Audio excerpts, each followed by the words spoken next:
Sabarmati jail में बंद gangster Lawrence Bishnoi क्या अब भारत के लिए एक बड़ी मुसीबत, एक बड़ा सरदर्द बन गया है? क्या मौजूदा सरकार के लिए यानी कि मोदी सरकार के लिए लॉरेंस बिश्नोई एक ऐसी हड्डी बन गया है जिसे सरकार ना तो निगल पा रही है और ना ही उगल? क्या अमित शाह का हाथ लॉरेंस बिश्नोई के सर पर है? क्या अमित शाह के इशारे पर लॉरेंस बिश्नोई कनाडा में आतंक फैला रहा था? वॉशिंगटन पोस्ट ने कनाडा की सरकार के हवाले से जो खुलासे किए, उन खुलासों में सच्चाई कितनी है? और क्या जस्टिन ट्रूडो जो कनाडा के प्रधानमंत्री हैं, वो अपनी सरकार बचाने के लिए अपने यहां पे रह रहे सिख समुदाय के वोटों को पोलराइज करने के लिए ये सारी बातें कर रहे हैं, इस मुद्दे को इतनी हवा दे रहे हैं? बारी बारी से एक एक पहलू का विश्लेषण करेंगे और आपको सारी सच्चाई बताएंगे।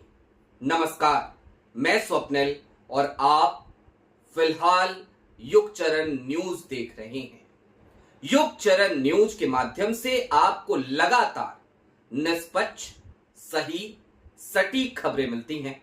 लिहाजा आपकी भी जिम्मेदारी बनती है कि यदि चैनल पर नए हैं तो नीचे सब्सक्राइब का बटन है, अभी सब्सक्राइब कर लीजिए।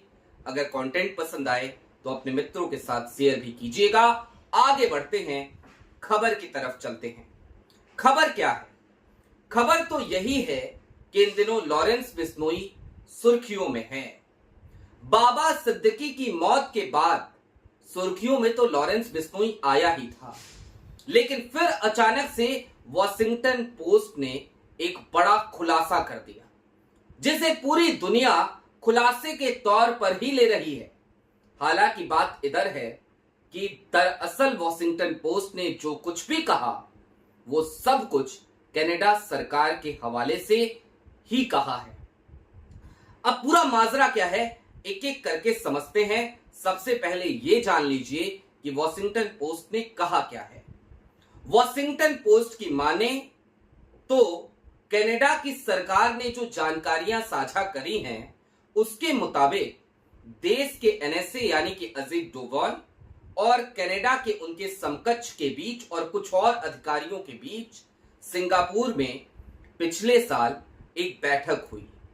इस बैठक में लॉरेंस बिश्नोई का भी जिक्र आया और कनाडा ने कहा कि दरअसल ये जो दो हत्याएं हुई हैं, जिसमें से एक निर्जर की भी हत्या शामिल है, इसके पीछे लॉरेंस बिश्नोई गैंग का हाथ है। अजीत डोभाल ने कहा, मैं नहीं जानता कौन लॉरेंस। और उसके बाद कनाडा के अधिकारियों ने ब्रीफ किया, तस्वीरें दिखाई और बताया कि ये है जी लॉरेंस। फिर अजीत डोभाल ने ये कहा कि देखिए, ये तो साबरमती जेल में बंद है, मैं जानता हूं इसे, नाम सुना है, लेकिन ये तो जेल में बंद है। और उसके बाद अजीत डोभाल को कनाडा के अधिकारियों ने कहा कि देखिए, अभी हम दो देशों के तौर पे आपस में बात कर रहे हैं, मामला हमारी कोर्ट में जाएगा, हम सबूत रखेंगे और फिर बड़ी बदनामी हो जाएगी।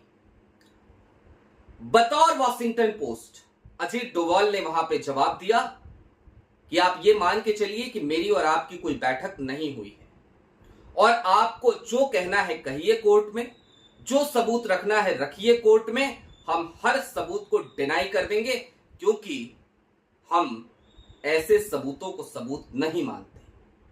ये कह के अजीत डोभाल तो चले आए, ये मामला वहीं का वहीं दबा रह गया। लेकिन आज की तारीख में वॉशिंगटन पोस्ट के इस खुलासे के बाद पूरी दुनिया में हड़कंप मचा हुआ है।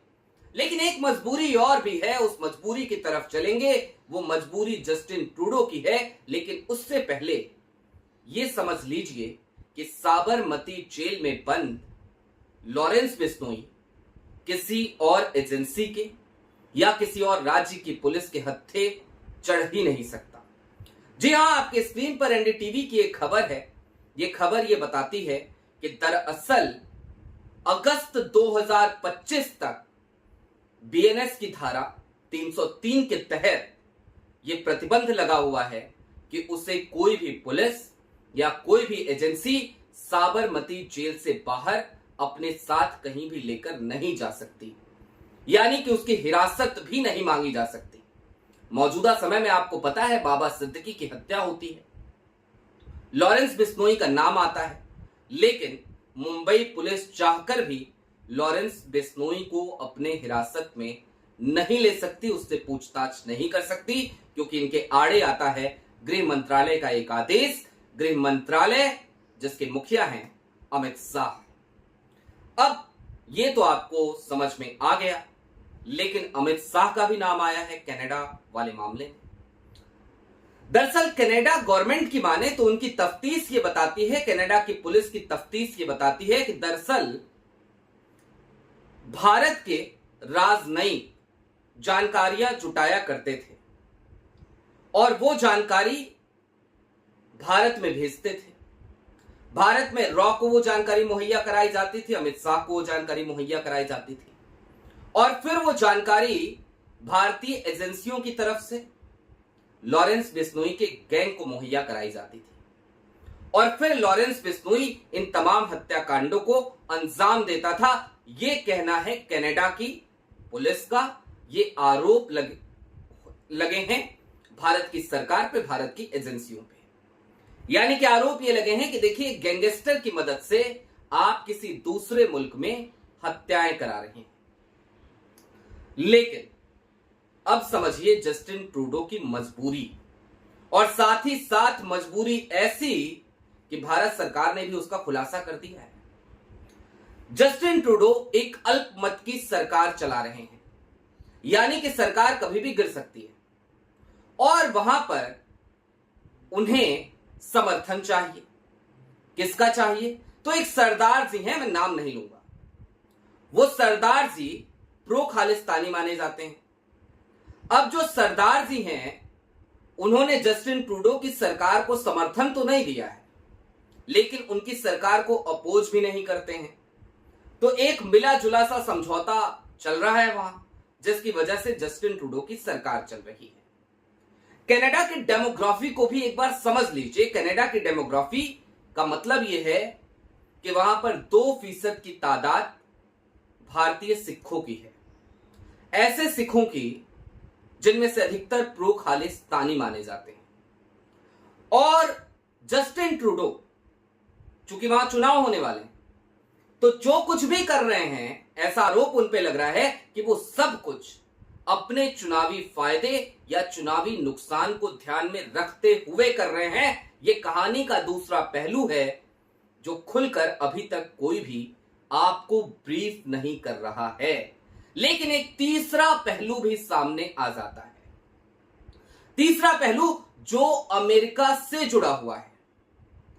अमेरिका में क्या हुआ? गुरपरवंत सिंह पन्नू, ये नाम आपने सुना होगा, ये तस्वीर आपने देखी होगी। इसकी हत्या की साजिश, इसकी हत्या नहीं हो पाई, लेकिन इसकी हत्या की साजिश का आरोप कुछ लोगों पर लगा। उनमें भारत के ही वो लोग थे, अधिकारी थे। मैं खुलकर बहुत सारी बातें नहीं बता रहा हूं, बताने से बच रहा हूं। लेकिन अमेरिका ने जब वो सबूत भारत से साझा किए तो एक कोड नेम दिया गया था CC1, और ये कहा गया था कि ये पन्नू की हत्या की साजिश में शामिल था। ये अधिकारी, ये पहले CRPF में काम करता था और अभी ये रॉ का एजेंट है। जब वो जानकारी अमेरिका ने भारत के साथ शेयर की तो ये खबर अभी तक दबा दी गई। मैं आपको बताने जा रहा हूं, विक्रम यादव नाम के एक अधिकारी को गिरफ्तार कर लिया गया और भारत की सरकार ने अमेरिका को यह सूचित कर दिया कि देखिए जी, आपने सबूत साझा किए थे, हमने विक्रम यादव को गिरफ्तार कर लिया है। वो भारत का एक एजेंट जरूर है, भारत का अधिकारी जरूर है, लेकिन वो इतना सक्षम नहीं है और उसको ये अधिकार भी नहीं मिले थे कि वो इस तरीके की कोई हरकत करे। उसने जो कुछ भी किया है अपने मन मर्जी से किया है, इसके पीछे भारत की सरकार का कोई हाथ नहीं है। ये कहते हुए विक्रम यादव की गिरफ्तारी हो जाती है। यानी अमेरिका के सबूतों के आधार पर भारत के एक अधिकारी की गिरफ्तारी भारत की सरकार कर लेती है और अपना पल्ला झाड़ लेती है। लेकिन दूसरी तरफ कनाडा भी चिल्ला रहा है, सबूत देने की बात कर रहा है, सबूत साझा करने की बात कर रहा है, सबूत दे रहा है नहीं दे रहा है वो भारत की सरकार जाने, वो कनाडा की सरकार जाने, दोनों के डिप्लोमेट्स जाने। लेकिन सच्चाई ये है कि दरअसल कहानी को बीच में रहकर देखने की जरूरत है।